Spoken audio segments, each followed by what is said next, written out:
Welcome back to Masculine Scrapping. Today I'm going to be working on pictures of Spike enjoying being outside and snuggling with us. We had a pond across the street. You can see a little bit in this picture, but he used to love to run and jump into the pond, and I was always afraid he was going to get hit by a car. But these are pictures of him outside, snuggling with my son when he was much younger, and then us going on a walk in the winter. So kind of picked a rustic theme for this to match the fall pictures happening here. Designed this in Cricut Design Studio. I think I can't remember if this was an image that was already in Design Studio or not. I may have purchased this one on Etsy. But designed that whole piece. This is a cutout. That is the writing feature using a pen. And then the Cricut Maker machine. Going to, let's see, do some putting some backing on some of the pictures, and I may end up doing a double matte on this right hand side just because it feels a little empty. So we'll see how it looks when I've got one backing on. If it looks kind of still empty, then I'll create a second matte, and that creates a little more dimension on the page. So there we go.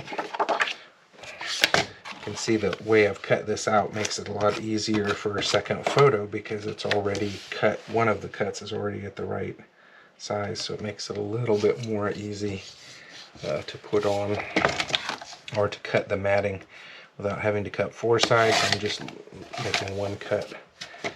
Then we're good to go. Okay. I think I want this one that way. Yeah, there we go. Okay. We may put on a second set of matting. I am going to add another torn border using the same paper here, and just get it off there a little bit to the edge. I don't know why I like torn borders so much, but I think it helps to keep the projects from feeling like they're just square photo albums. I don't want it to look like I could have just put it into plastic, page protectors on its own. You can see I'm struggling a little bit because I don't have enough to hold on to tear. I may have to come back to that. Let's see, let's do it like that. There we go. Okay. I do think we need to tear some more here. So I'm just gonna do that by hand. Yeah, that doesn't look too bad. Okay. So using the same matting there. Okay. I do think I'm going to put a second border on that, but I'm going to wait until I have, I think I'm going to use a lighter paper for these. There we go. You can see those pictures are a little smaller. They are older pictures. These pictures are a little newer. Oh, looks like there's a little bit of fading on that, so I'm gonna switch the side where I was going to cut it. There we go.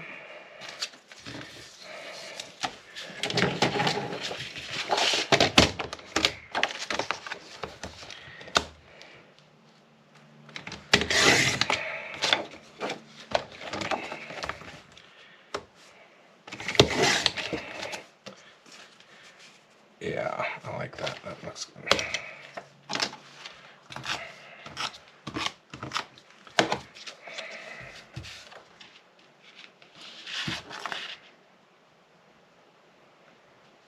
Doing a little bit thicker border on these, and that's because I am going to do a thicker border on those sides for the second matte, and so it just looks a little better if it's like that. Okay, there we go. So you can see how that has contrasting with that. So yeah, I'm gonna use this darker one. Is this one faded as well? No, it's not. Okay.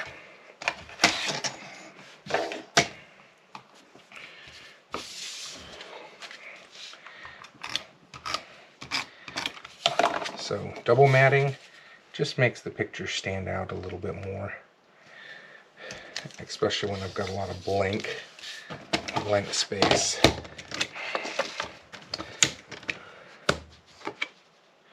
I don't like the page to feel boring.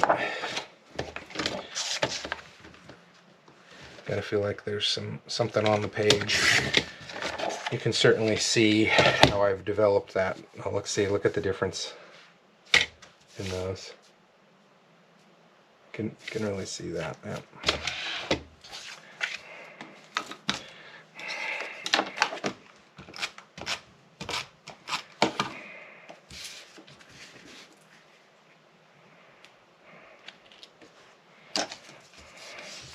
Really have to make sure you press down hard. This paper is textured, and I may have to end up putting in more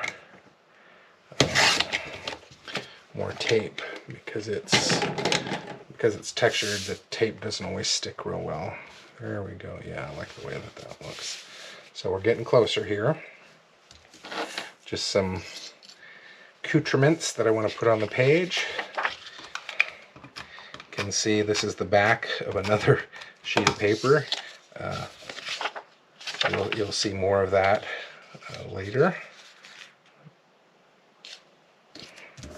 Okay, so you can see how I've attached that, and then I'll do the same thing here, and it's going to be okay to let those overlap. And I'm seeing there's a little bit at the top, so see how I'm doing this to help hold it together.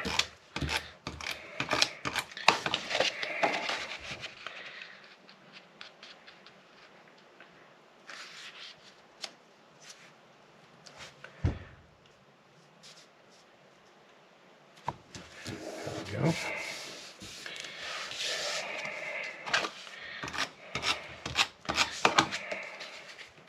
And I'm going to overlap it right there, and then you can see how that really helps it to pop out.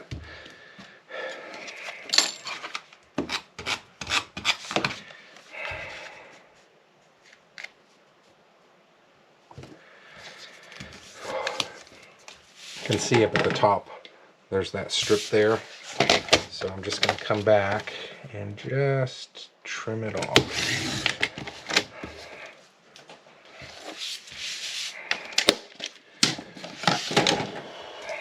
Okay. I'm going to get this one together first. Then I'm going to decide where that goes. That might actually go best down there. Okay. You can see that this photo is bending a little bit. So I'm going to really make sure that this one gets stuck down well. There we go. I'll just point out, I love Cricut Design Studio and the Cricut machine. It really, I think, has upped the game for my scrapbooking, to be able to do really my own accent pieces instead of using stickers and things, which I really used to love stickers, particularly the 3D Jolies, but when I could start making my own stuff, I just felt like it was a lot more personal, and I just liked that a lot more, and it felt like I was doing a little bit more good work. Alright, I'm going to go back to this side. This is a sticker. I just said I don't use a whole bunch of stickers, but I had some in these pet packs that I thought, oh, these are really going to work, except they aren't working because I think these are from really old sticker packs. You can see the stickers aren't sticking anymore, and that's part of the problem with some of these older stickers is that the glue parts dry out, and our scrapbooks now, you open the pages up and everything kind of falls out. I'm gonna just assume that that one's not gonna be good either. So I'm gonna take it off. There we go.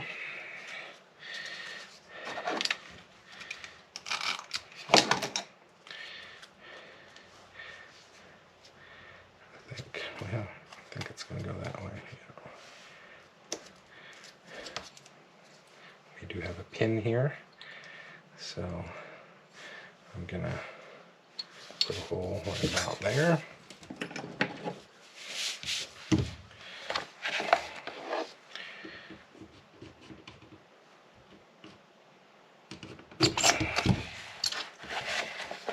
Just going to leave that out because I've got another hole to punch here in a bit. So there we go, best friend. And I do think I'll tape this one down.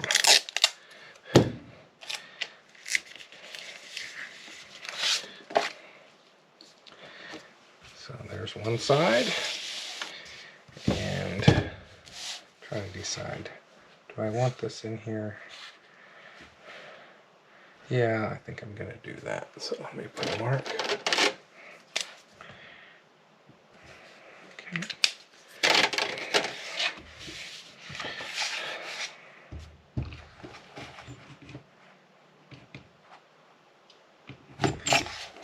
What I love about this crocodile is I can really see where I'm about to put a hole. With the handheld ones, you cannot see what you're doing. So I think on this one, maybe I'll use a tan brad. I've got brads that are the color of this paper, and so just use one of those if I can get one out. There we go. I have a drawer here full of brads. I feel fortunate to have as much supplies. I've basically put together 4 different people's collections worth of supplies. My mother's, myself, my aunt, who I think decided to stop scrapbooking. We have some of her stuff, and then of course my aunt in California, who has recently passed, and we were able to retrieve a lot of her things from there as well. So there we go. Spike, the outdoor dog who loved to snuggle and cuddle. So hope you've been enjoying this. I would love to see your projects, and I'll be back again tomorrow with another page from Spike's memorial album.